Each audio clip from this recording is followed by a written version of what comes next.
എല്ലാവർക്കും സുഖമാണെന്ന് വിശ്വസിക്കുന്നു. അപ്പോൾ എന്നത്തെയും പോലെയല്ല, ഇന്ന് എനിക്കൊരു പരിപാടി ഉണ്ടായിരുന്നു. അപ്പോൾ ആ വിശേഷമാണ് ഞാൻ പറയാൻ പോകുന്നത്. അപ്പോൾ നമ്മളെല്ലാ ഫ്രണ്ട്സും ഒന്നിച്ചിട്ടാണ് പോയത്. പോകുമ്പോൾ ആദ്യം ടൗണിലെത്തുമ്പോൾ തന്നെ നന്നായിട്ട് ദാഹിക്കുന്നുണ്ടായിരുന്നു. അങ്ങനെ ഞങ്ങൾ ജ്യൂസൊക്കെ വാങ്ങി കുടിച്ചു.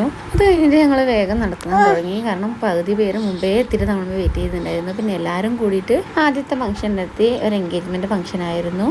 ഓരോ ആൾക്കാരായിട്ട് വന്നുകൊണ്ടിരിക്കുന്നേ ഉള്ളൂ. അങ്ങനെ ഞങ്ങൾ എല്ലാവരും ജ്യൂസൊക്കെ വാങ്ങി കുടിച്ചു. പിന്നെ ഇവിടെ ഇങ്ങനെ ഒരു ഫംഗ്ഷൻ നമ്മൾ ആദ്യമായിട്ടാണ് വരുന്നത്. അല്ല, ഈ ഒരു അണ്ടിപ്പരിപ്പുണ്ടല്ലോ, അത് ആ ജ്യൂസിലിട്ട് കുടിക്കണ്ടായിരുന്നു. പക്ഷെ ഞങ്ങൾക്ക് അറിയില്ലായിരുന്നു.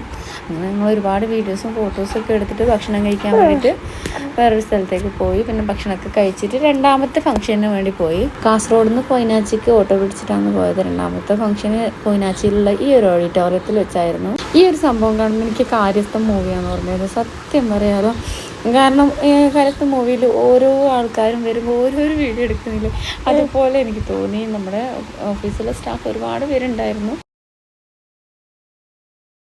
ഓരോ ആൾക്കാരും ശരിക്കും പറഞ്ഞാൽ ആ ഓഫീസിൽ ഇത്രയും സ്റ്റാഫ് ഉണ്ടെന്ന് എനിക്ക് പോലും അറിയുന്നത് എങ്ങനെയായിരുന്നു. അങ്ങനെ നമ്മളെല്ലാവരും ഒരുമിച്ചിട്ട് ഫോട്ടോസൊക്കെ എടുത്ത് പിന്നെ നമ്മൾ ഫുഡ് കഴിക്കാൻ പോയി. സത്യം പറയാലോ, ഇവരുടെ ഈ സദ്യ കഴിക്കാൻ വേണ്ടി തന്നെ ഞാൻ കല്യാണത്തിന് പോയത്. എന്ന് പറഞ്ഞാലും നാണമില്ല, കാരണം എനിക്ക് അത്രയ്ക്ക് ഇഷ്ടമാണ് സദ്യ കഴിക്കാൻ.